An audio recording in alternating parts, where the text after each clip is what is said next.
Sería una síntesis en la cual haya liberales que crean en la vida desde la concepción, que haya conservadores que crean que la tradición tiene que estar al servicio del progreso y que haya nacionalistas que no confundan el amor a la patria con el amor al Estado.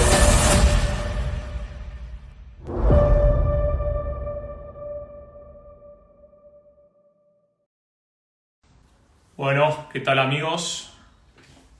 Arrancamos la transmisión del quinto podcast de Se Acabó la Joda. Como siempre vamos a esperar un poquito a que la gente se empiece a conectar. Tenemos un invitado muy interesante hoy. Esperamos un poco que la gente se empiece a conectar.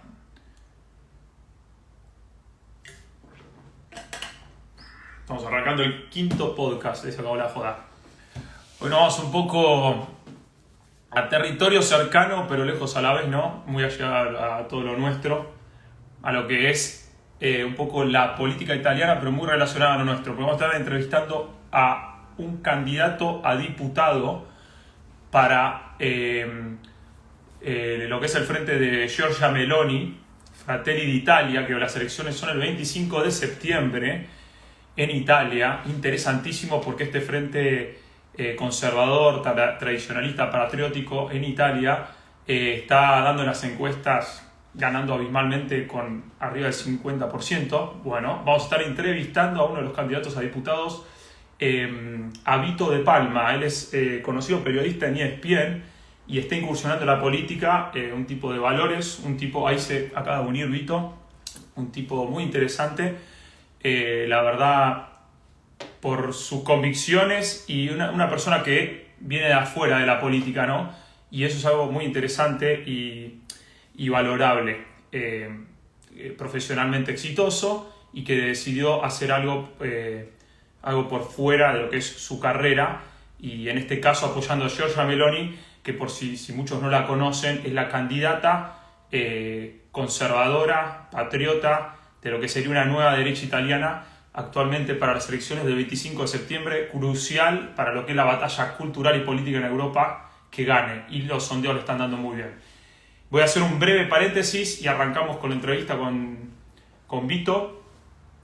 Mañana vamos a estar teniendo, recordamos, a las 7:30 de la tarde, la primera reunión de Se Acabó la Joda, el primer encuentro patriota para lo que sería la restauración nacional y poder empezar a organizarnos entre todos por fuera de las redes, empezar a pensar en política real, y ideas de todo tipo que van a ir surgiendo para lo que es la imagen, las cuestiones simbólicas, y poder trabajar fuera del aspecto ideológico, que es algo que cuesta a veces salirse de las diferentes esferas de la derecha, tanto libertarios, conservadores, nacionalistas, se quedan muchos en los debates ideológicos. La idea es salirnos de eso e ir a la política real, a la acción política real. Mañana a las 7:30 de la tarde en Capital Federal. Los detalles de la dirección están en el flyer colgado en las diferentes redes de Se Acabó la Joda, mismo acá en este Instagram, seacabolajoda.ar, como el nuevo Instagram, seacabolajoda.eh, que por si no lo empezaron a seguir, empiezan a seguir, porque ese Instagram lo estamos trabajando por fuera de Shadowban. Esta cuenta está un poco en Shadowban, entonces a veces el alcance es más acotado. Así que mañana a 7:30 de la tarde en Capital Federal los esperamos a todos. Vamos a tener una buena tertulia derechista, bastante contundente el tema. Así que bueno, sin más preámbulos, vamos a darle la bienvenida a Vito. Vamos a ir acá a Request. Perfecto. Ya me mandó la solicitud.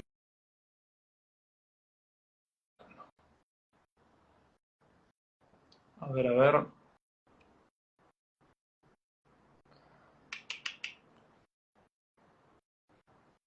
Debería arrancar ahora. Ahí estamos. Acá está, Vito, ¿todo bien? ¿Qué tal? ¿Todo bien? Gracias. Pido disculpas por un poco de retardo, pero podés imaginar que una campaña tan breve crea problemas enormes de poder asistir a todas las actividades, a toda la propuesta como la tuya, muy generosa, ¿no? De poder de alguna manera promocionar lo que uno está tratando de hacer. Me imagino, Vito, me imagino. Vi que estuviste otros vivos a la mañana o más temprano al mediodía. Estuvimos en un evento también el lunes con vos en el Círculo Italiano, muy interesante todo. Así que me Sí. imagino, a las corridas y faltan pocas semanas, estamos hablando en 3 semanas son las elecciones, ¿no? Sí, en realidad los sobres están llegando. A mí me llegó hoy el sobre de la elección y bueno, es bastante complejo la forma de votar. Nosotros mañana en nuestras redes sociales vamos a poner una animación para explicarle bien a la gente cómo se vota. El hecho es que el sobre de vuelta, que ya está estampillado, que viene ya estampillado con adentro las boletas y el certificado electoral, hay que enviarlo, tiene que llegar al consulado no más allá de las 16 horas del día 22. Así que conociendo el correo, bueno, el que tiene la posibilidad de acercarlo al consulado lo puede acercar personalmente, pero conociendo el funcionamiento del correo, yo sugeriría a todos los votantes de no pasarse del 18, el 19 mañana más tardar, ¿no? Para que los sobres puedan llegar a tiempo, porque si no se pierde el voto. Perfecto, muy importante eso. Entonces, pues tenemos muchos seguidores y sabemos, como sabemos, la mitad argentina somos italianos y muchísimo más de mi generación tienen ciudadanía.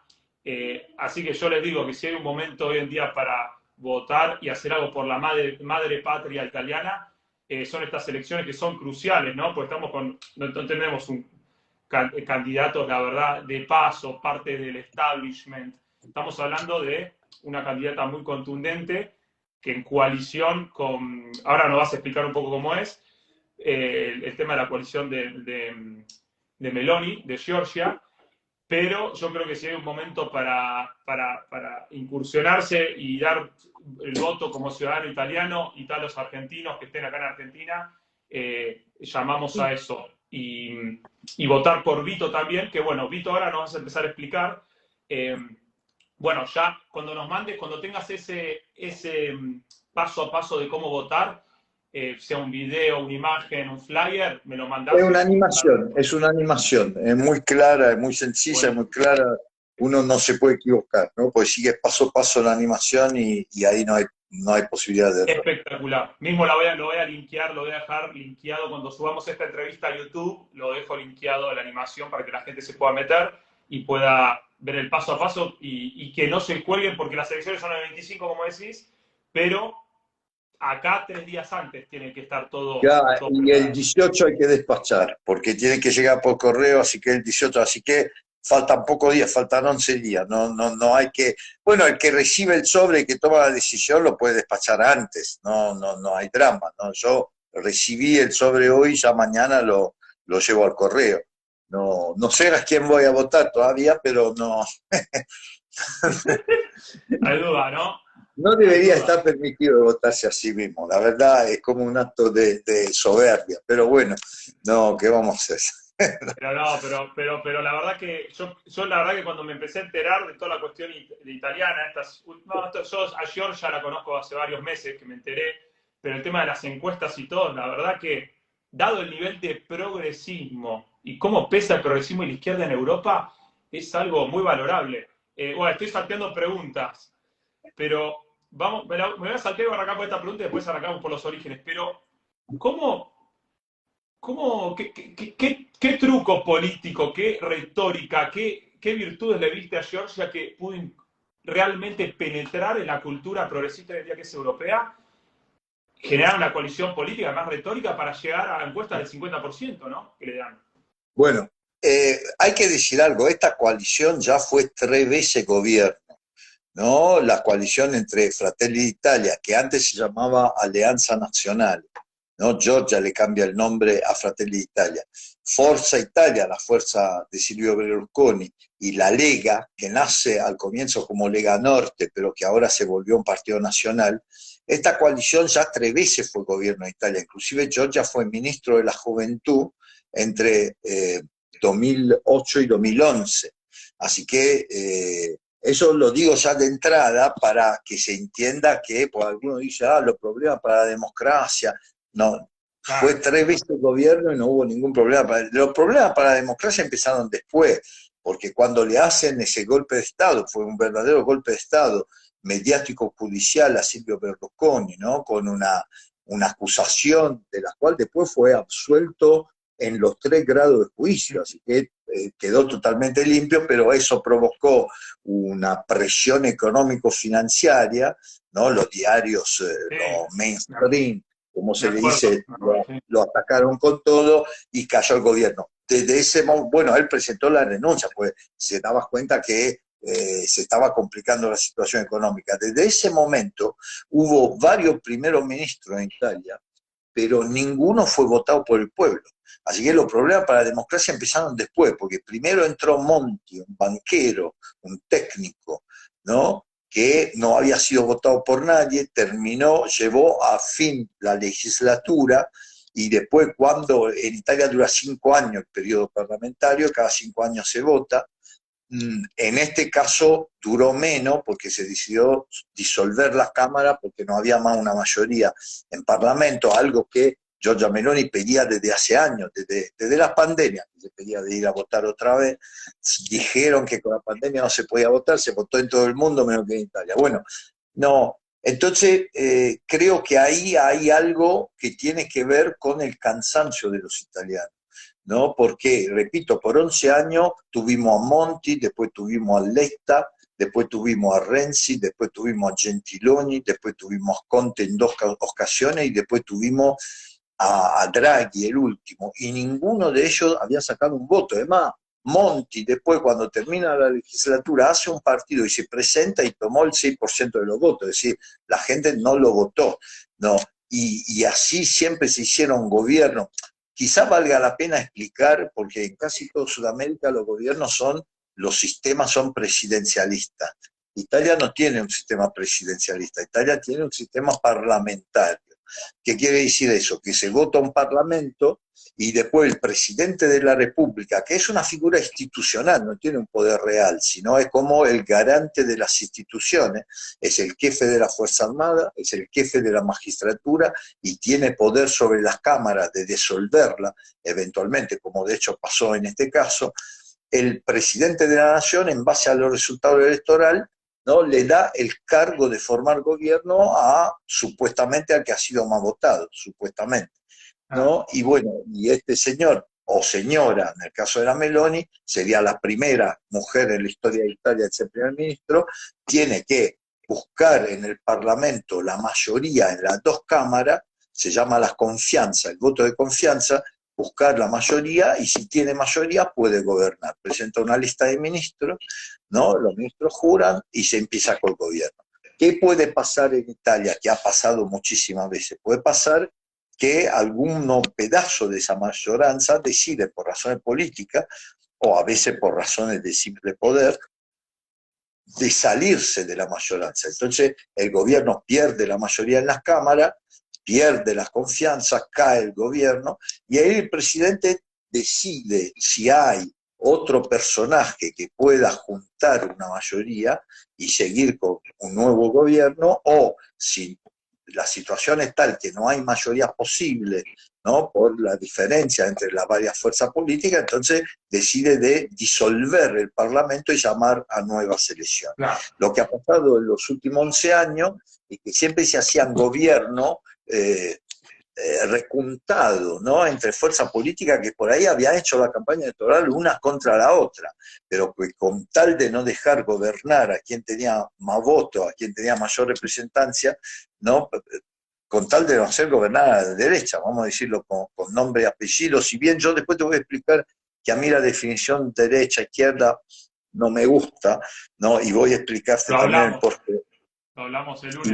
Y voy a explicarte también el porqué. Pero bueno, y entonces se han hecho en los últimos 11 años gobiernos que no tenían representatividad popular y que no respondían a los intereses del pueblo italiano, sino respondían a los intereses de los poderes fuertes internacionales.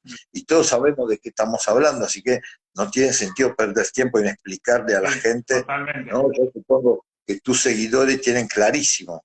Nuestros seguidores. ¿Ves una transición entre lo que representa y lo que defiende Berlusconi y lo que representa Meloni? ¿Ves como una actualización quizá del entendimiento de cómo? Porque digamos que la batalla cultural y política va mutando. Sabemos cómo la izquierda y el progresismo se va aferrando de nuevas cosas y creo que Meloni está muy atenta a eso. Mira, hay un tema ahí, ¿no? Yo voy a empezar justamente de lo que acabo de decir. Yo rechazo esa definición izquierda-derecha, porque es una definición horizontal que solo explica, que solo se explica con diferentes modelos distributivos. ¿No es cierto? No, la izquierda progresista no promulga un tipo de distribución, un tipo de Estado, un tipo de asistencialismo, un tipo de presión fiscal, ¿no? Y en cambio la derecha, por ahí más liberal, el caso de Berlusconi, ¿no? Quiere una sociedad más occidental, más volcada al capitalismo, más volcada. Entonces, yo digo que lo que está mal, lo que estamos pagando en todo el mundo, no solo en Italia, es esa visión económica de la política, esa visión materialista de la política. Por eso yo a mí cuando me preguntan con cierta soberbia, quizá cuando me preguntan vos sos de izquierda o de derecha, yo digo soy del piso de arriba, ¿no? Y no lo digo por del piso de arriba o del piso de abajo, lo digo en el sentido que yo pienso en un modelo vertical de la política, no horizontal. Pienso en un modelo que tenga que ver con las raíces profundamente arraigadas en la tradición de un pueblo, en la identidad de un pueblo, y que esas raíces cuanto más profundamente están arraigadas, cuanto más alta puede crecer la planta y cuanto más abundante pueden dar los frutos. Ahora vos fíjate que en una planta vos podés cosechar los frutos, no hay problema, la planta el año que viene volverá a darlo, los frutos, pero si le serruchás las raíces, la planta muere. Entonces las partes más importantes de las plantas, las plantas de la política, de las plantas de la identidad nacional, de las plantas de una nación, la parte más importante son las raíces, por eso nos decimos conservador. Y por eso elegimos ese modelo vertical. Acá no es cuestión de distribuir, la distribución se verá, se hablará, se decidirá, pero cómo producís, cómo creás, crear con unidad nacional. Y la unidad nacional no puede ser una unidad como la grande alianza alemana, ¿no? Una alianza de poder y decisiones, ¿no? De puestos de comando y de poder. ¿No? La unidad tiene que ser una unidad de intento de un pueblo, tiene que ser un pueblo que se reconoce en idea y en políticas activas y que se reúne alrededor, y esa reunión, esa unión hace que el país pueda crecer. Y entonces, por eso yo siempre digo, ¿no? El materialismo divide, y es normal que divida, porque si vos haces una cuestión de repartición de recursos, ¿no? Bueno, si me sacás a mí y para darle a otro, alguno se va a quejar. Siempre va a haber alguno que se siente perjudicado. Entonces siempre las políticas puramente distributivas son políticas divisivas. Claro. Y en cambio lo que necesita un país para crecer es política unitaria. Me encanta el punto que haces sobre el tema materialismo. Eso me parece espectacular. Y creo que es en algo que ha caído la derecha. El paréntesis que hago respecto en el aspecto de la derecha que vivimos quizá hasta Trump o hasta que hace 10 años, una derecha economicista que se volcó al materialismo que supo construir el marxismo, ¿no? Y la izquierda. Porque digamos que el relato marxista original era bien economicista, ¿no? La plusvalía y todo. Y la más gente conservadora... Más que economicista era destructivo de la figura humana en cuanto ser, yo digo con alma, porque soy católico, pero aún dejando de lado la religión, podemos decir en cuanto ser pensante, en cuanto ser sentimental, en cuanto ser ético, en cuanto ser creativo. Cuando Karl Marx en su Capital arranca toda su construcción ideológica diciendo que el hombre solo vale como fuerza de trabajo, ¿no? Lo que está haciendo en realidad está matando al verdadero ser humano.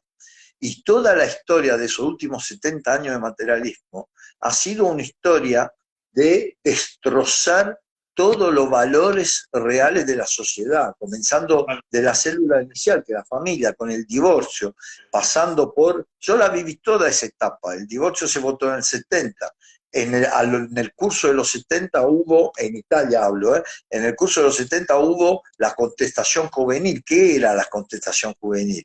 Era ir en contra del cuarto comandamiento, honra a tu padre y tu madre.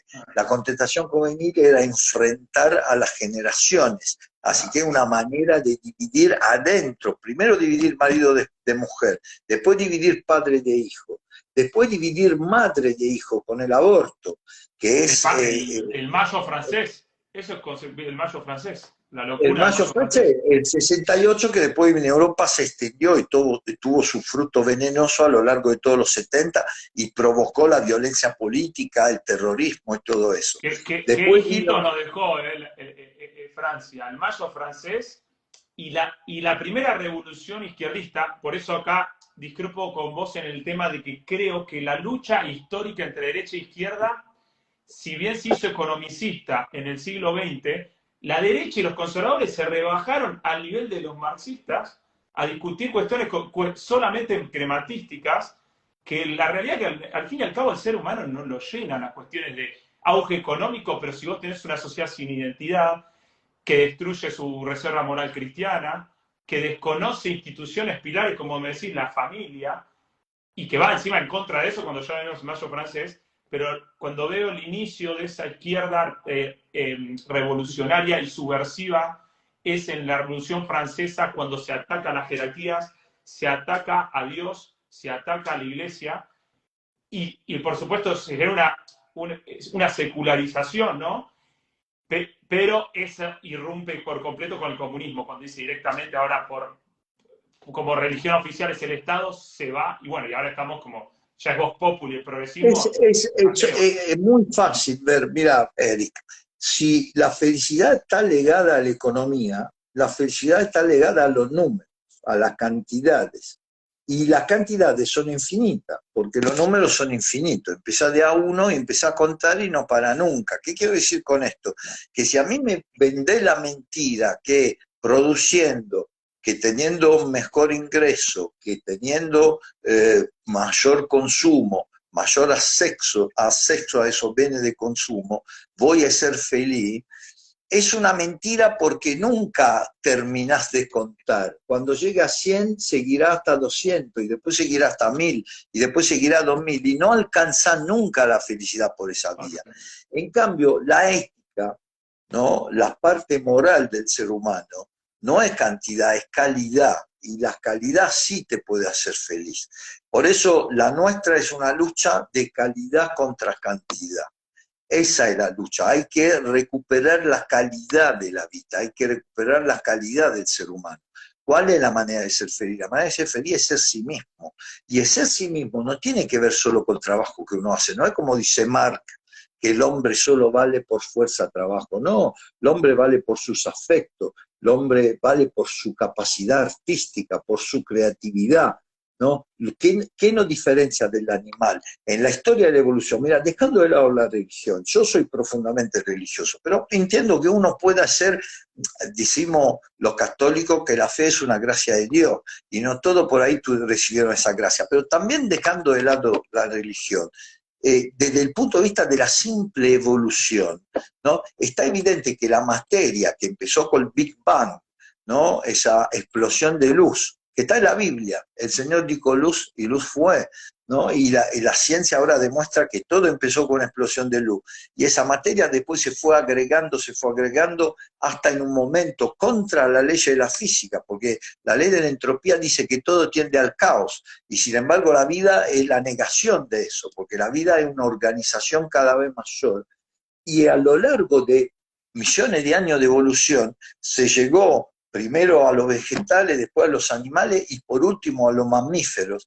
Y los mamíferos son diferentes de los demás porque nos ponen los huevos afuera. Los huevos están adentro del ventre materno, lo cual les permite defenderlo, le permite huir y llevárselo, y además amamantarlo, darle la comida directamente de su cuerpo sin tener que buscarla afuera. Eso ha sido el máximo de la evolución, por eso los mamíferos se han vuelto dominantes, y entre los mamíferos se ha vuelto dominante el hombre. Pero ¿cuál es el punto del hombre ahí? Que uno lo quiera ver como alma, o lo quiera ver que cada uno de nosotros tiene un patrimonio genético único e irrepetible. y eso único y irrepetible es la definición de alma, si lo pensás bien.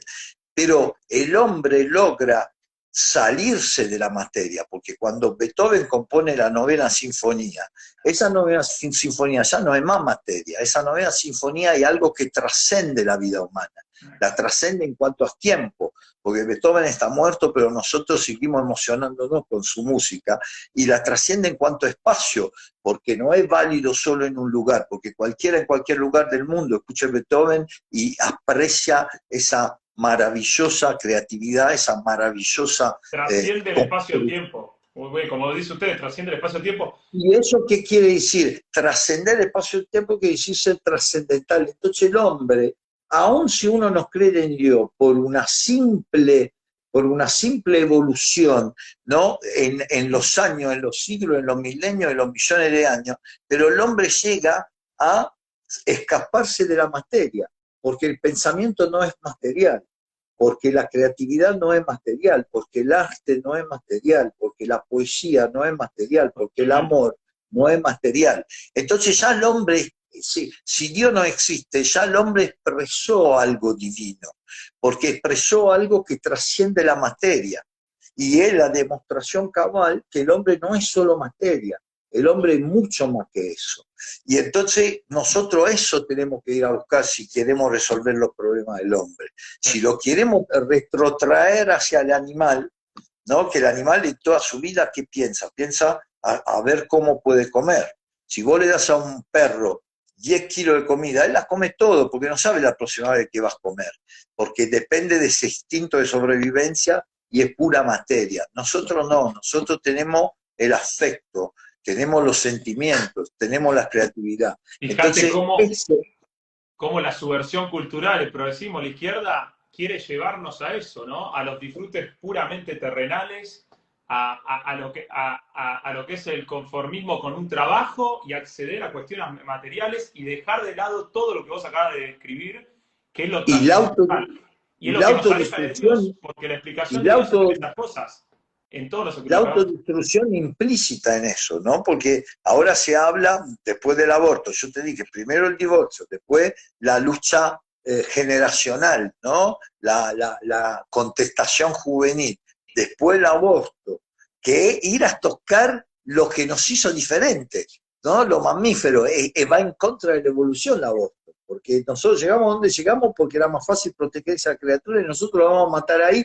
¿Y por qué la vamos a matar ahí? Por una cuestión egoísta, porque yo si no, no puedo trabajar, o si no, no lo puedo mantener. Por una cuestión material vamos a afectar la vida. ¿Y después qué viene? Después viene la eutanasia, que es una forma de autolesionismo, y la droga, que son una forma de autolesionismo, es decir, es un proceso de destrucción de la humanidad. Por algo ahora se habla de transhumanismo.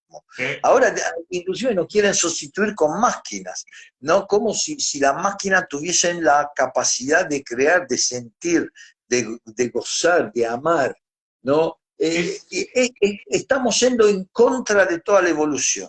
Sí, y yo creo que la clave de todo es muy peligroso, si bien todos estamos de acuerdo con la libertad del ser humano. Es más, la libertad es hija del cristianismo. Mucha gente habla hoy en día de la libertad, pero porque la tiene dada, ¿no? Cree que salió de los árboles, que la libertad de empresa, pero todo eso se dio por un contexto cultural de reserva moral cristiana, y lo que tienen que entender las nuevas generaciones, yo trato de dar voz a este mensaje, es que el comercio no es que está mal, la tecnología no es que está ni bien ni mal, el problema es qué marco moral tenés para encasillar a ese auge económico y tecnológico. Porque vos podés tener un celular y podés usarlo para tener una conversación fructífera de cultura, de política, o podés utilizarlo para meterte en la deep web y contratar un sicario. Cualquier cosa puedes hacer con la tecnología que es el celular. La pregunta es, ¿qué hace la gente con la tecnología? ¿Y para qué se utiliza la tecnología? Porque si nosotros decimos capitalismo, derecho igual capitalismo, por eso yo con mi libro trato, viste que te comenté en mi libro, que no hablo de economía, justamente porque trato de enmarcar un nuevo concepto político, que muchos referentes lo están haciendo hoy en día, de nueva derecha, enfocado en estos aspectos que hablamos, para lo que es la batalla política, solo, ¿no? Y entender que sin un marco cultural y moral, podemos tener el auge económico que sea, pero las tasas de suicidios que hay en Australia o en los países escandinavos no se las deseamos a nadie.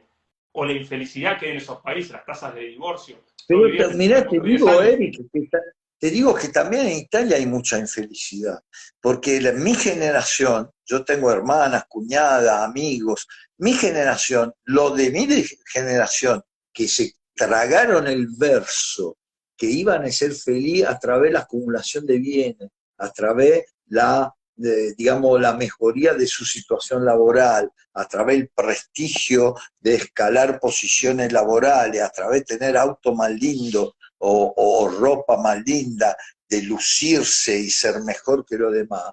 Cuando después llegan hacia el final de su vida, a mi edad, yo tengo 63, no, siento que ya estoy en la última etapa de la mi vida, yo miro atrás y yo estoy dejando, yo tengo 7 nietos, el séptimo en camino en realidad, pero para mí ya está vivo, ya está en el ventre de la mamá, está vivo, nacerá los primeros días de enero.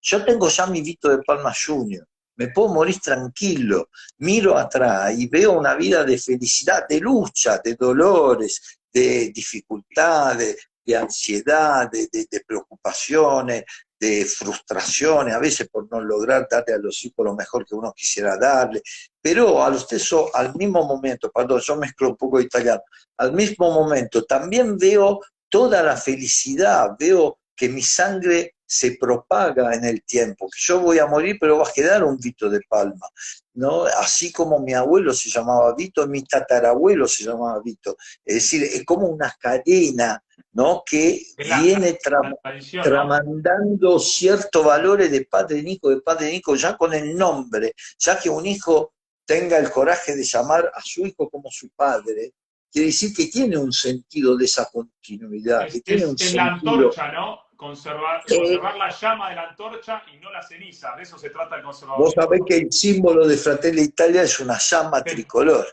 ¿no? Y lo critican porque dicen que es un símbolo que lleva al pasado. Mentira, la flama, no sé si nunca pensaste en algo, ¿no? Viste que mirar el fuego es como mirar una catarata, es la cosa más hipnótica que hay. Sí. ¿Por qué más hipnótica? Porque vos podés mirar un fuego, un hogar, ¿no? Una llama, y estás mirando del mismo punto, pero nunca vas a ver 2 fotogramas iguales, ¿no? Así una catarata, te pones a Iguazú, yo amo ese lugar, para mí es mi lugar en el mundo, porque me pongo ahí y miro viendo el agua caer, y estoy mirando siempre el mismo lugar, pero no tengo 2 fotogramas iguales, y puedo quedarme 10 años ahí, no voy a tener 2 fotogramas iguales, es exactamente el reflejo de lo que es el ser humano, no hay uno igual al otro. Esa es otra cosa, con la excusa de la igualdad, ¿cómo se dice en castellano? Igualitarismo económico, es decir, el comunismo, ¿no? Todos tienen que ganar lo mismo. Nos quisieron vender el verso que somos todos iguales, y no hay un fotograma igual al otro, no hay un ser humano igual al otro, somos todos únicos y irrepetibles, y eso es lo que más vale del ser humano. Entonces, ahí tiene que ser la búsqueda, y tenemos que interrumpir la decadencia, Dice Giorgia Meloni, una de las frases más lindas que dice: la única manera hoy por hoy de ser revolucionario es ser conservador, es volver a recuperar las raíces, volver a recuperar la identidad, es volver a recuperar el camino del cual nos salimos, el camino en el cual esa verticalidad de la raíz a los frutos, una planta que se desvió totalmente porque le vienen serruchando las raíces. No, vos fíjate, te decía antes, los frutos se pueden comer, se pueden reproducir infinitas veces, pero si cortás la raíz la planta muere. Están matando las plantas, la planta de la identidad nacional y de la identidad continental inclusive. De forma deliberada y desde hace muchas décadas, y la realidad es que gran parte de la gente de bien no supo verlo, y es por eso que valoro mucho tu trabajo, tu incursión en la política, gente como Meloni y tantos otros referentes a nivel global, ¿no? Vos como, bueno, en realidad, tus inicios, hablaste un poco de tus inicios. Quería preguntarte un poco sobre tus inicios y después pasamos a otras preguntas. Vos sos italo-argentino, vos naciste en Italia, pero después, o acá en Argentina. Yo te lo hago lo más rápido posible, porque a veces me dicen, escribí tu biografía, y para escribir mi biografía debería escribir casi la Divina Comedia, porque yo tuve una vida muy variada, muy... Yo de chico tuve una muy buena educación, mi padre era director de escuela, después terminó dirigiendo escuelas italianas al exterior, que es el cargo más alto en su carrera, no, pero siempre tuvo en la cultura, él decía, el hombre, hay una linda frase que decía mi papá cuando yo era chico, ¿no? En Bari, de donde yo soy originario, a la gente le gusta mucho jugar a las cartas, ¿no? El juego de azar, le gusta muchísimo. Y hay mucha gente rica que perdía y ganaba propiedades. Bueno, uno la perdía, el otro la ganaba, obviamente. Entonces él me decía siempre, Víctor, yo he visto fortuna pasar de mano en una noche, en un partido de póker, ¿no? Pasar de mano fortuna por ahí acumulada en generaciones que pasaban de mano. La plata viene y va. Lo único que nunca podés perder, lo único que nadie te puede quitar, aunque te encierre en una celda, aunque te meta ahí sobre una tabla de madera en una celda de 1 metro por 2, lo único que no te pueden quitar es lo que tenés en el corazón y lo que tenés en el cerebro. Tu cultura. Dice, a mí me encierran en una celda, yo sé la Divina Comedia a memoria y me las traduzco en griego. Y nadie me puede quitar eso, y nadie me puede encerrar esa libertad cultural y espiritual que tengo. Entonces, es muy importante eso, es realmente muy importante la cultura, y yo agradezco a Dios haber tenido un padre así, porque fue un padre que me dio bases, me puso en la mejor escuela, en los mejores colegios, y tuve bases culturales muy buenas, realmente ¿Hasta qué muy año en buenas. Italia? ¿Estuviste en Italia hasta qué año? Yo me casé muy joven, a los 20 años, digo siempre en broma que a lo bueno nos casan enseguida, no, a los 20 ya estaba casado, a los 25 años ya tenía 2 hijos, y vine acá de vacaciones a verlo a mi papá, que era el director de la escuela italiana Cristoforo Colombo, acá en Buenos Aires. Lo vine a ver de vacaciones y me enamoré del país. No solo yo me enamoré, mi esposa también se enamoró.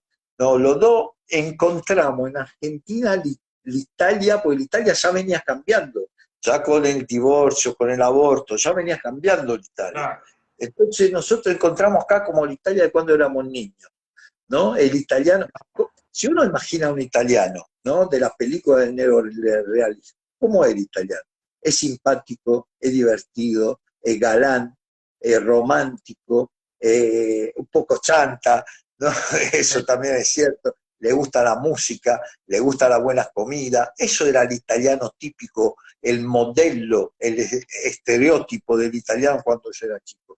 Y eso por el materialismo se fue perdiendo, porque para vivir así, con alegría, con simpatía, con empatía, con afecto, con amistad, no hay que ser egoísta. Si vos me empezás a decir, tenés que acumular, yo para acumular le tengo que sacar al vecino, o tengo que tener miedo que el vecino me saque a mí, y esto me aleja, eso me aleja de esa convivencia alegre, simpática y empática, ¿no? Y eso yo, cuando tenía 25 años, ya lo apreciaba en Italia. Y cuando llego en Argentina, me encontré con Italia cuando era niño. Me encontré que era fácil hacer amistades, me encontré que no me tenía que guardar la espalda todo el tiempo y que la gente no se miraba a la espalda todo el tiempo. Lamentablemente acá también ahora ha ido cambiando. Y de hecho acá también ha llegado la ley del aborto, es decir, llegaron un poco más tarde, pero ha ido cambiando acá también. No, así que, pero ¿ves un núcleo cultural, una salida en Argentina desde el punto de vista de valores como los que estamos hablando? ¿Ves una salida en Argentina de quizá una mayoría silenciada en Argentina que quizá defiende lo que hablamos? Mira, Eric, yo te soy muy sincero. Yo tengo una visión de la vida absolutamente optimista, ¿no? Yo digo que desde el momento que un hombre, que para mí era Dios, pero no pretendo que todos los crean, pero del momento que un hombre pronunció la frase ama el prójimo tuyo como vos mismo, fue la primera vez en la historia que alguien nombró la palabra amar aplicada al prójimo, porque la palabra amar se aplicaba a su propio núcleo, a su propia familia, a su propia tribu, a su propia ciudad, a su propia nación, pero todo lo demás eran enemigos. cuando aparece un hombre, por algo la historia se divide en antes de Cristo y después de Cristo. ¿No?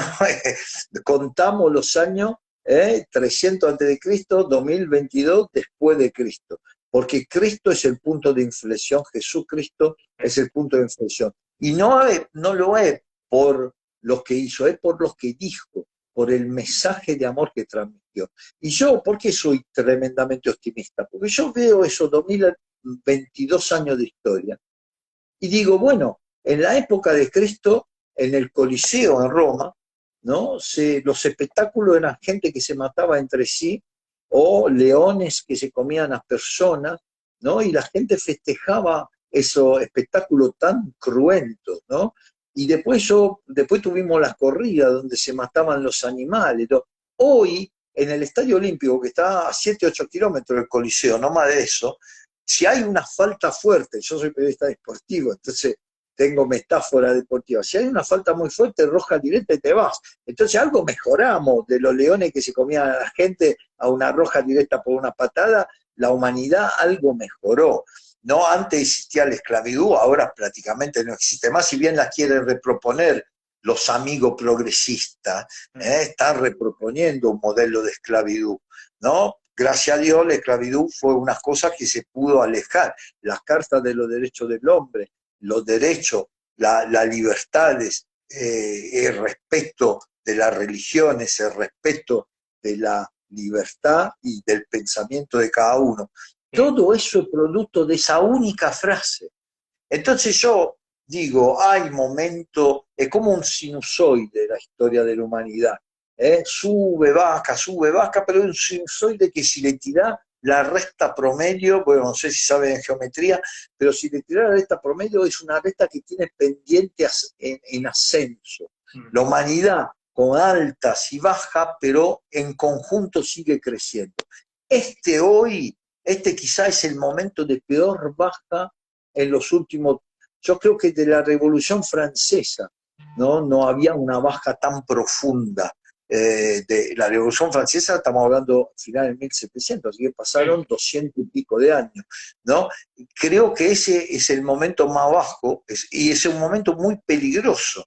Es un momento muy peligroso porque la economía es un veneno sutil que se mete adentro, ¿no? Yo cuando discuto con progresistas o hombres de izquierda, me dice, claro, vos hablas así porque vos tenés la pancita llena, ¿no? No pensás en lo que están pasando hambre hoy. ¿Cómo no pienso en esto? Lo pienso muchísimo. Lo que yo veo, que la receta económica que ustedes llevan adelante, cada vez hay más pobres, cada vez hay más divisiones. Mira, ese detalle, poco ven eso.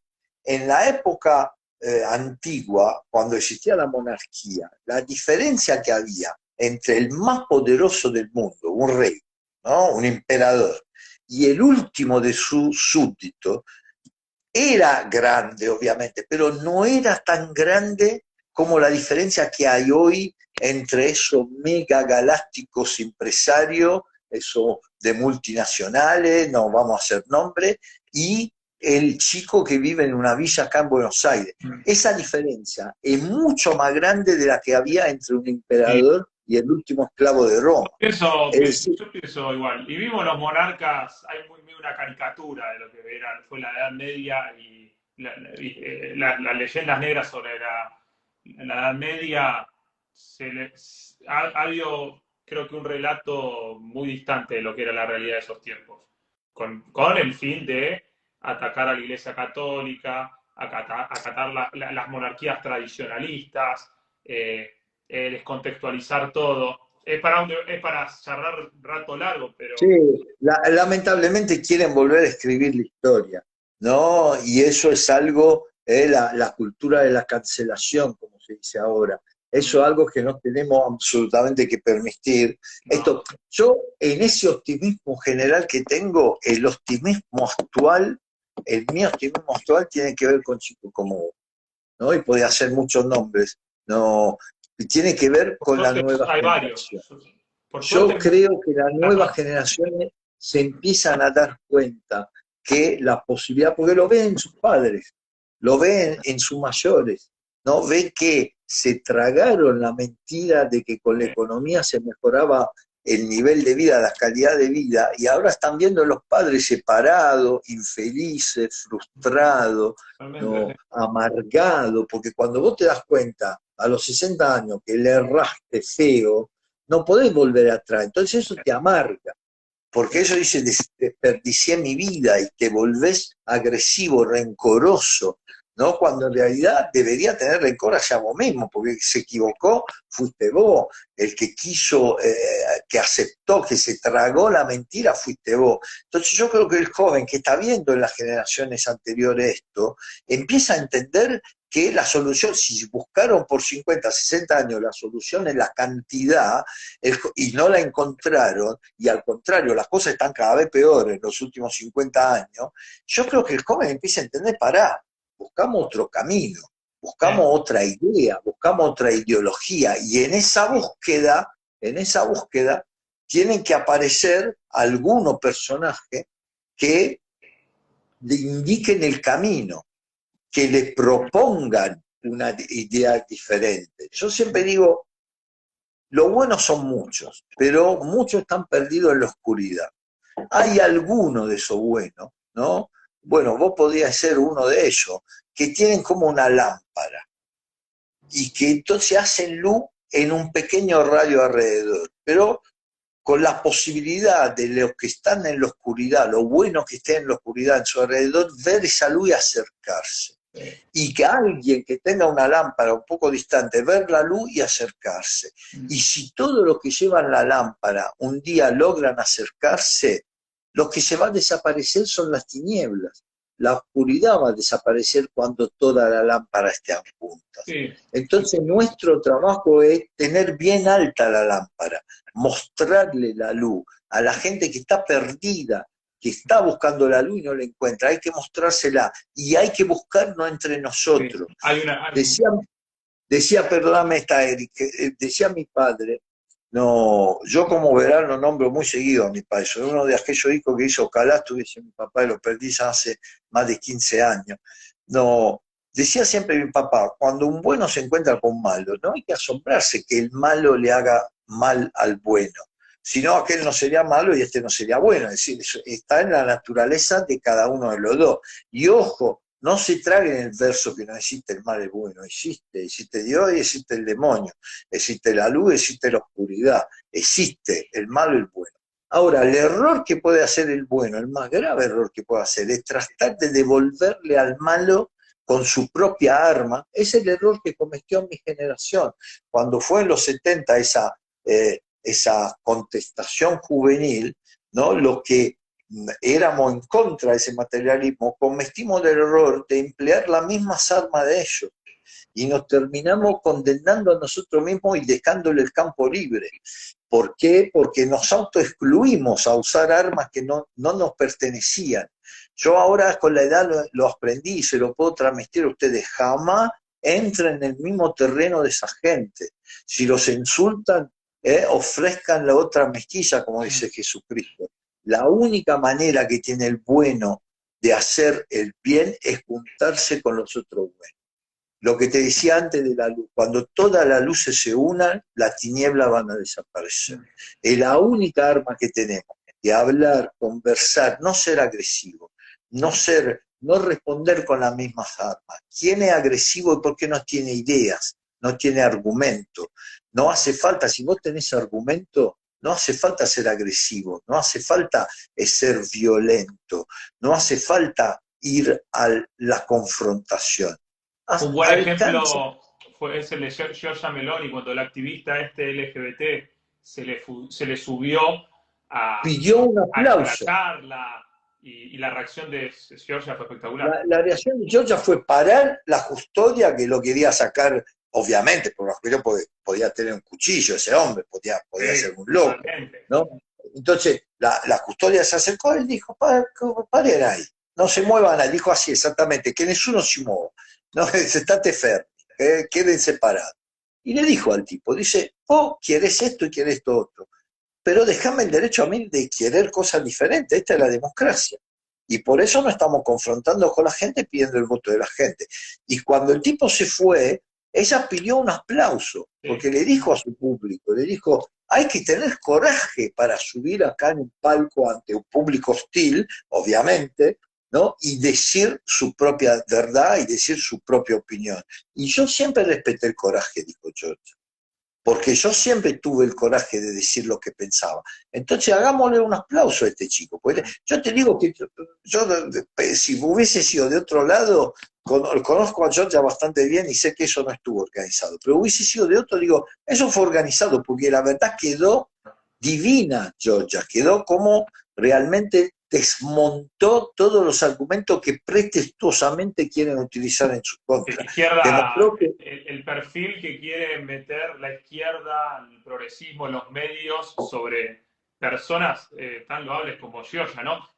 Ahí te das cuenta de los valores que tiene la señora, cómo en vez de confrontar, trató de empatizar, trató de entenderlo, ponerse en su lugar y darle encima voz, decirle, no, le dio la oportunidad de lo dejó hablar, lo dejó hablar, no lo hizo echar ni nada, estuvo bárbara.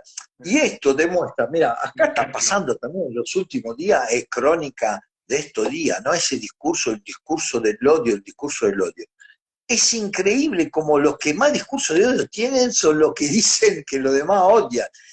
Son los odiadores que te acusan a vos de odiar. Yo estoy presentando argumentos. Y en esta campaña electoral, ¿no? Bueno, yo no juego en Italia. En Italia quizás los argumentos tienen que ver también con el contexto económico, con la actualidad, con la contingencia, decimos nosotros en Italia, es decir, lo que está pasando, el precio del gas, el precio de la electricidad, que son problemas inmediatos que requieren respuesta inmediata.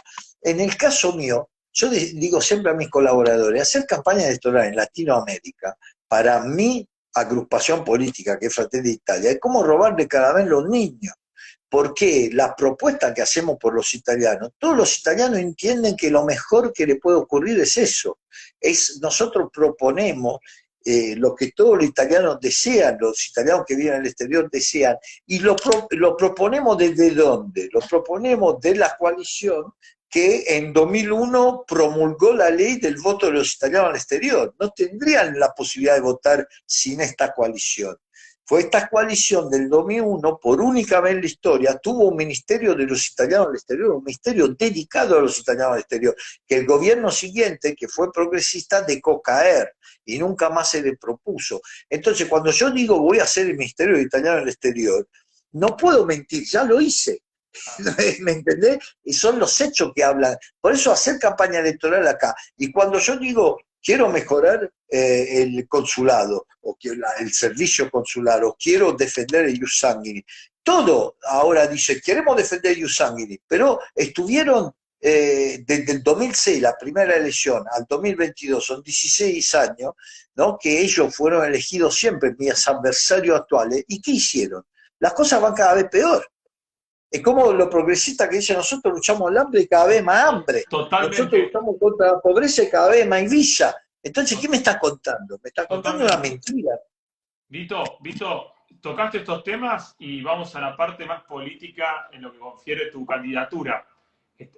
¿Querés explicar resumido para nuestros seguidores italianos que tienen ciudadanía, que están acá en Argentina, que quizás han vivido en Italia, ahora están acá, cómo es el tema de tu candidatura acá, el tema parlamentario italiano que tienen diputados que están en el exterior, cómo funciona eso, y que expliques un poco la principal propuesta tuya, el tema del derecho de sangre, y cómo querés tu propuesta respecto a eso, que creo que es lo más interesante, y lo que al Mira, italiano argentino de piel. Vamos a empezar de ahí. Italia es uno de los pocos países del mundo, ¿no?, que permite a los residentes, los italianos residentes del exterior, votar. ¿Pero por qué le permite votar? Porque para Italia la manera de trasladar la ciudadanía en las generaciones no es el lugar de nacimiento, sino es la sangre que esa persona lleva. Como Italia ha sido en la historia un país netamente exportador, ¿no?, en cuanto a inmigración, a migración en general, ¿no?, porque emigración cuando sale, inmigración cuando entra. Así que uno puede ser al mismo tiempo un emigrado y un inmigrado, ¿no? Emigrado de su país, emigrado en el país de destino, ¿no? Yo hablo de migración. Italia ha sido un país netamente exportador. Entonces, para no perder esa italianidad que se le iba por necesidad, ¿no? Promulgó el ius sanguinis, el derecho de sangre, es decir, es italiano quien tiene sangre italiana.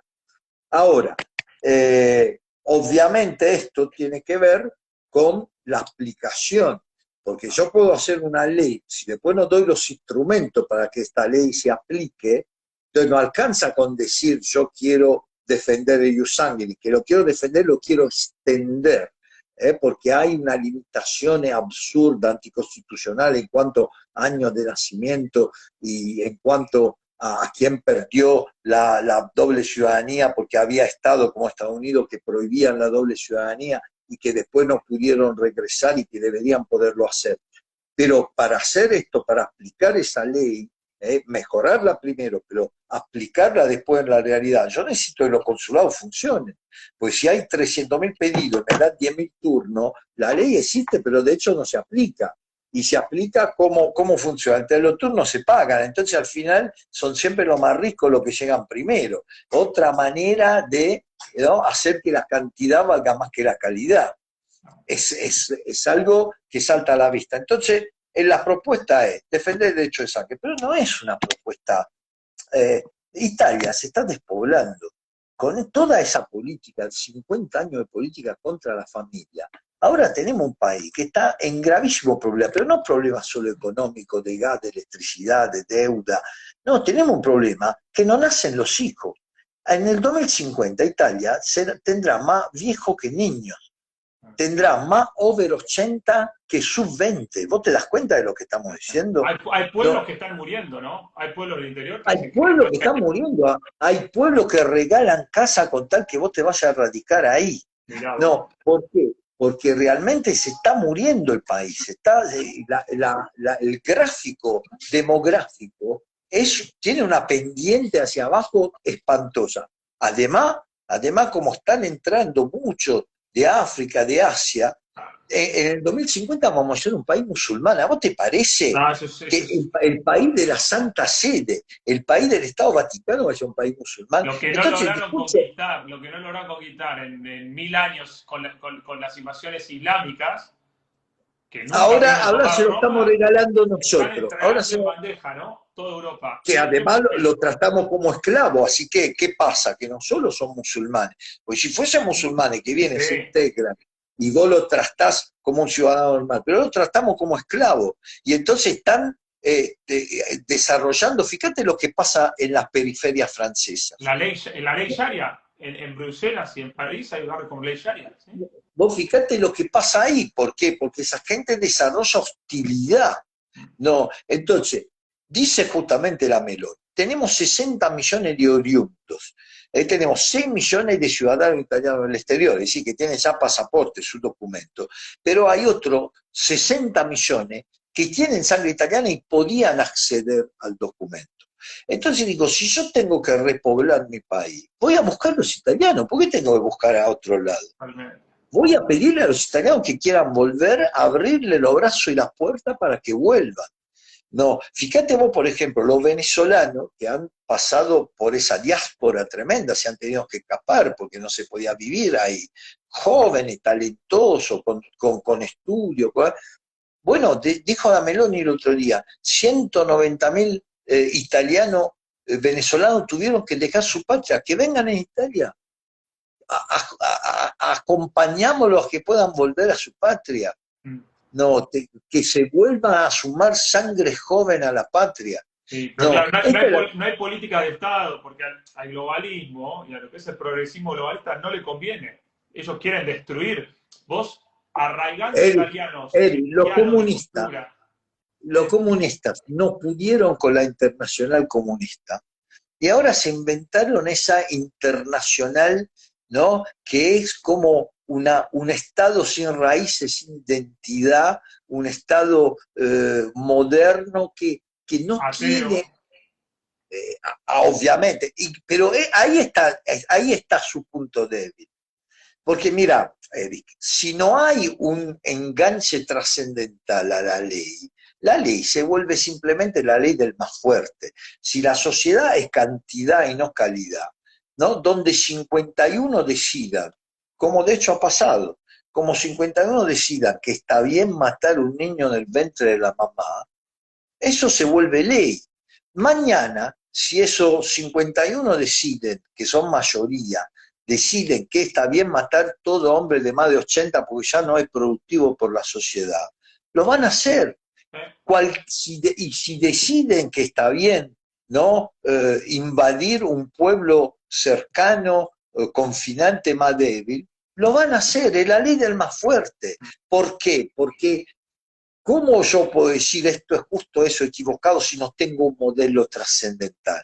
Si la decisión de lo que es justo y lo que es equivocado queda al criterio del hombre y para peor al criterio de la cantidad de hombres, es decir, de una mayoría, cualquier cosa vale.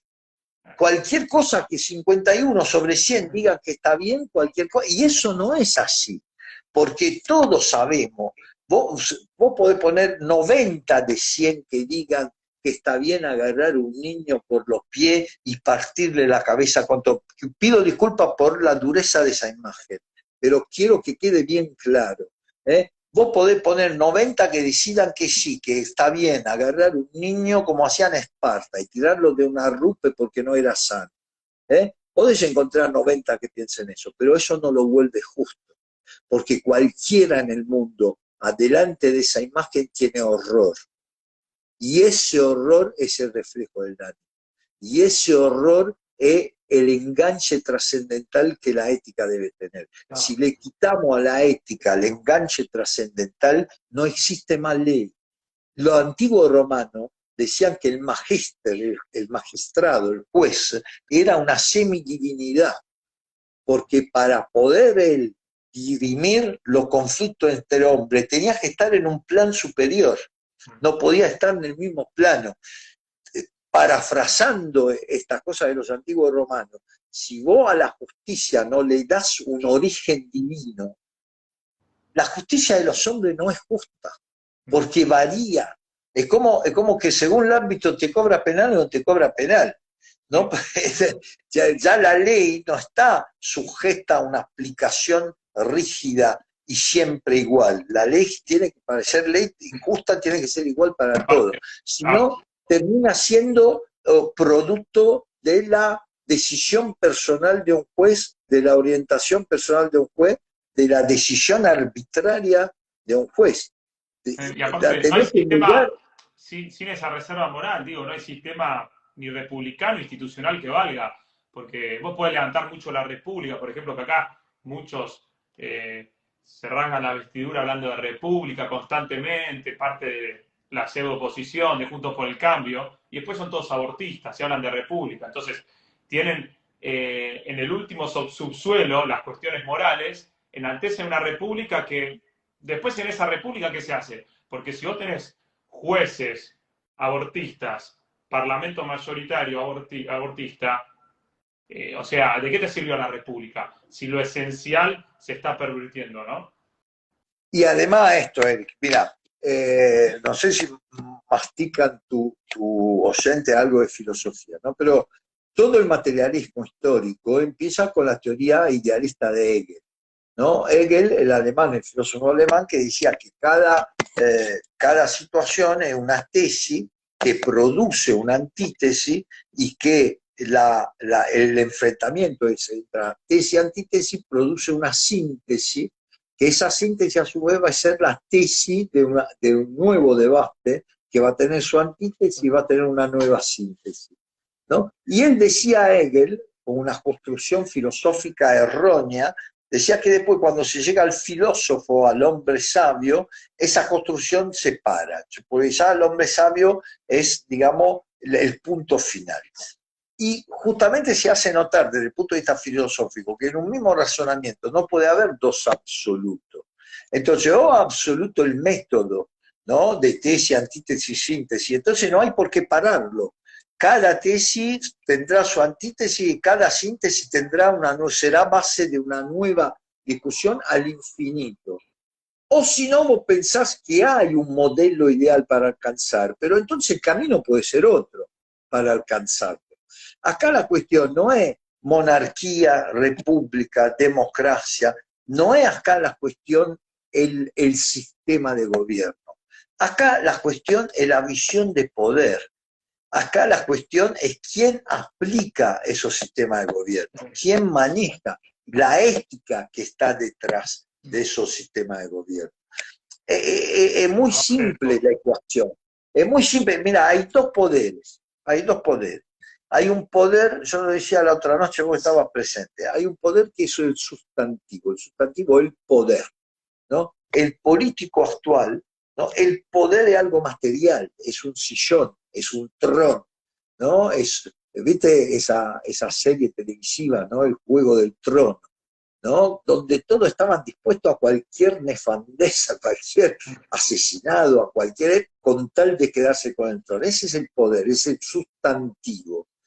La Meloni, Giorgia Meloni, y este viejito que te habla, yo voy en búsqueda del poder verbo, el verbo poder, el poder ayudar, el poder construir, el poder soñar, el poder imaginar, el poder cambiar las cosas.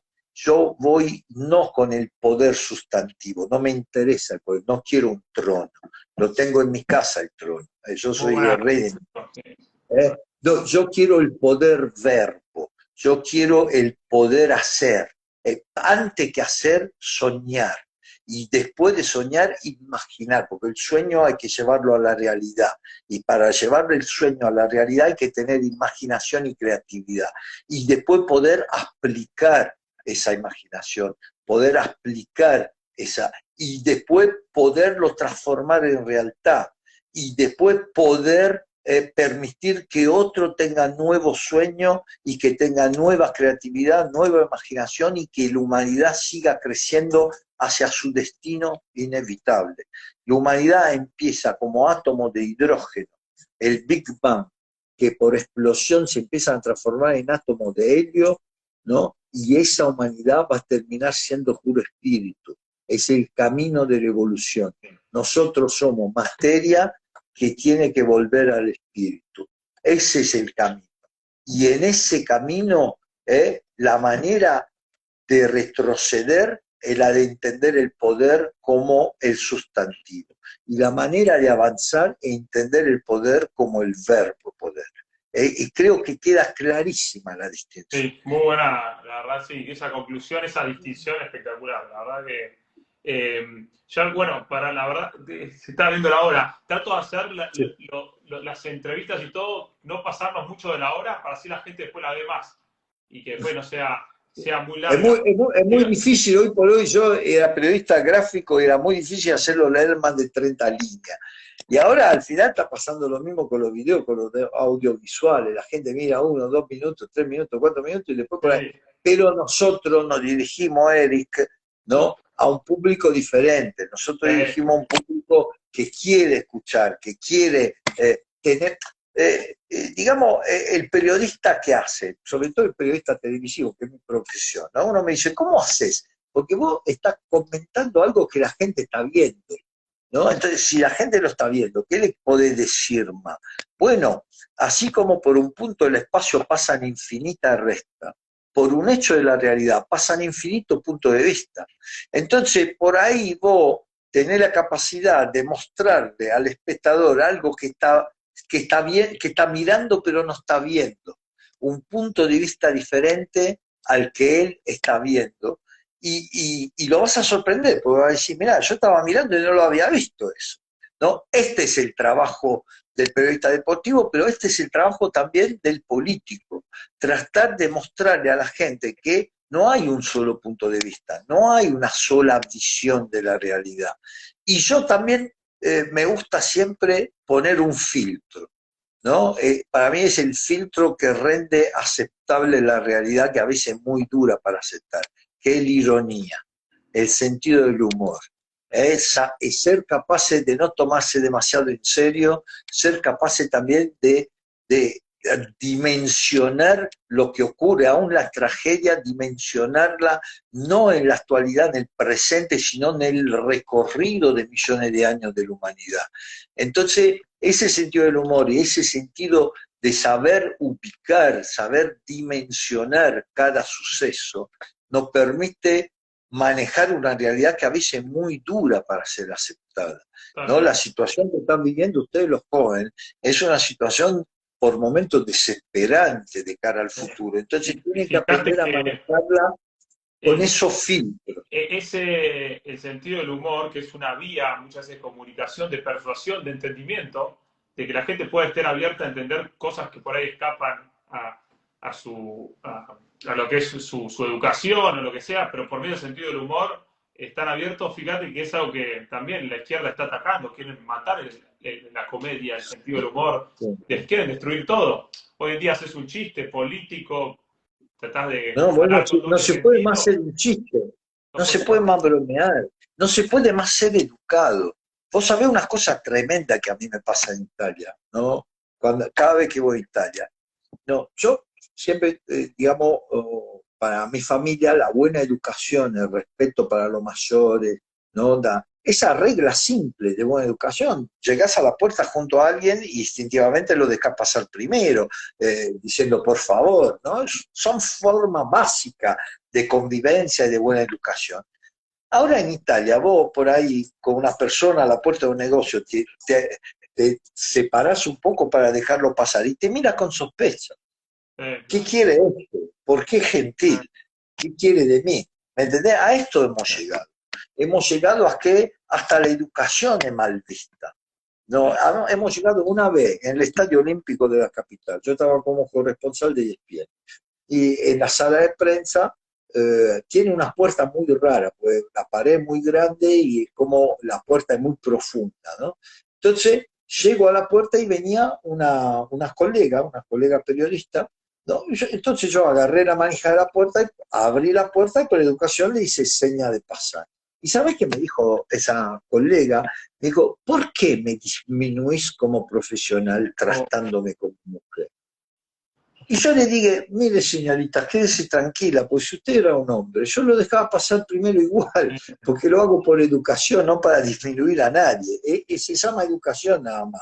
Usted podía ser hombre, mayor, menor, chiquilín, y yo igual por educación lo hubiese dejado pasar antes, no había ninguna intención de por qué usted, mujer o no mujer, de disminuir su... Pero vos fíjate qué retorcido razonamiento, Muy, muy qué... retorcido. ¿Te das cuenta cómo la gente ahora está seteada con todo ese tipo de ideologías a confrontar todo lo que son las formas, lo que son los actos de empatía, tratar de ser empático con alguien, tratar de explicar, no, porque yo defiendo esta bandera del No, feminismo o es muy difícil, es muy difícil. o del Eric, yo feminismo, tengo mi asesora de prensa que me dice que tengo otra chapa para hacer, así que está te Candela pido ahí, mandar disculpas. un saludo a La verdad Candela, que creo que está por ahí yo, Candela. yo el problema que tengo que hablo hasta por los codos y puedo hablar de esos temas, así como puedo hablar de fútbol, puedo hablar 10 horas seguidas, no tengo drama, ¿no? Porque todo tiene que ver con todo se colega y es grato, es muy grato a mi edad sentir que hay un hilo conductor con un chico tan joven como vos. ¿Me entendés? Como que uno siente que no todo está perdido, porque hay todavía, pasa todavía esa linfa vital. Las raíces no están totalmente cortadas y las plantas se pueden recuperar. Entonces, para mí es muy grato estar con ustedes, conversar, charlar, es algo realmente muy lindo. Pero también ahora, la verdad que estoy en campaña electoral, una campaña Sí, muy Vito, corta, muy intensa, ¿no? ya vamos a tener oportunidad, ya vamos a tener oportunidad. Después de la campaña arreglaremos alguna ida a comer con Candela pero y, mira, yo hablar de política. eh, Yo el otro día uno me decía, ¿usted va a dejar de ser periodista si lo eligen, si es elegido, va a dejar de ser periodista? Y yo le contesté, digo, mira, deberé dejar la actividad actual porque es incompatible, pero como usted bien sabe, porque era un periodista que me preguntaba, periodista se nace y se muere, uno no va a dejar de serlo, esa curiosidad intelectual, esa gana de investigar, esa gana de confrontar, de argumentar, de conocer, no va a desaparecer nunca. Y siempre será un placer estar con chicos como vos y como tu gente. Vito, muchísimas gracias, la verdad, un lujazo, una charla espectacular. Hablamos de todo y la verdad que tu barniz cultural, filosófico, en cierta forma, creo que iluminó la charla, porque tocamos temas políticos, pero bien arraigados a lo que somos, a nuestra parte identitaria que se está perdiendo, Y ¿no? mira, Eric, Espectacular. alguno podría decir desde el punto de vista electoral que no fue una buena charla electoral, porque no estuvimos mucho hablando del voto, esto y todo otro, pero yo no quiero que me voten por algo, yo quiero que me voten por mis ideas. Entonces quiero que la gente sepa, conozca mis ideas, mi forma de pensar, mi forma de ser. Y quiero que me voten por eso, no porque tenga una carita bonita o porque gasto mucha plata en publicidad. Eso se lo dejamos a los que no tienen argumento. El que tiene argumento tiene que tratar de progresar con sus argumentos. Totalmente. Te agradezco y te Vito, dejo. un abrazo. Muchísimas gracias por hospedarme. Y estamos a la espera de lo que es la información para el tema del voto. Todos los seguidores. Mañana va a estar en la red y yo voy a hacer que Candela te pase el link. Perfecto. De manera que vos también lo puedas propagar. Muchísimas Vito, gracias. Un gustazo, la verdad, Estamos en contacto. Ya empecé a echarle un vistazo a tu libro. No, Sí. lo que pasa es que me está costando dormir, entonces aprovecho para leer. Un abrazo grande. Un abrazo Chao, y éxitos querido. en las elecciones, Chau, chau. Gracias. Cruzamos los dedos. Hasta luego. Chao. Chau, chau. Bueno, ahí terminamos la charla con Vito de Palma. Un lujazo, la verdad. Un lujo para la política italiana, pero bueno, él va a estar acá como representante. Si llega a entrar como diputado, va a estar mismo con cuestiones que refieren a los ciudadanos italo-argentinos, ¿no? Argentinos con ciudadanía italiana. Así que todos los italianos argentinos con ciudadanía italiana a votar por Vito, creo que vale la pena. Lo escucharon, tipo de valores. Falta gente en la política así. Así que siempre es buenísimo apoyar a la gente que se mete en la política, se mete en el barro y hace algo al respecto, dado toda la debacle cultural y todo el avance progresista izquierdista que vimos hoy en día. Hoy la verdad que esa gente son unos verdaderos cruzados, porque vas contra viento y marea, pones en juego tu profesión, pones en juego hasta relaciones, todo tipo de cosas por relacionarte con tal candidato que esté estigmatizado. El mayor de los éxitos de Vito. Y bueno, concluimos un programa de entrevista, el podcast número 5. Como siempre, agradecerles a todos por las contribuciones de todo tipo, la verdad, compartir en historias comentadas, compartir contenido. Les aviso, el podcast va a estar subido a la cuenta de YouTube. Se acabó la joda podcast, que es la nueva, que ahí no estamos en Shadowbound, estamos arrancando de cero. Todos los podcasts van a estar en Se acabó la joda podcast en YouTube para poder acceder. Pueden buscarlo en YouTube o entran al link del perfil de cada una de las plataformas. En Instagram, al link de la bio, ahí van a poder entrar, van a estar las redes sociales y entran allí a YouTube, los lleva al canal. Van a poder acceder a esta charla y al resto de todos los podcasts. Así que bueno, agradecerles por todo. En seacabolajoda.com van a tener información tanto de las redes sociales como del movimiento, todo, del libro. Muchas gracias a todos los que adquirieron el libro también, y también a las donaciones, que en seacabolajoda.com cada uno puede hacer su aporte, todo infinito agradecimiento.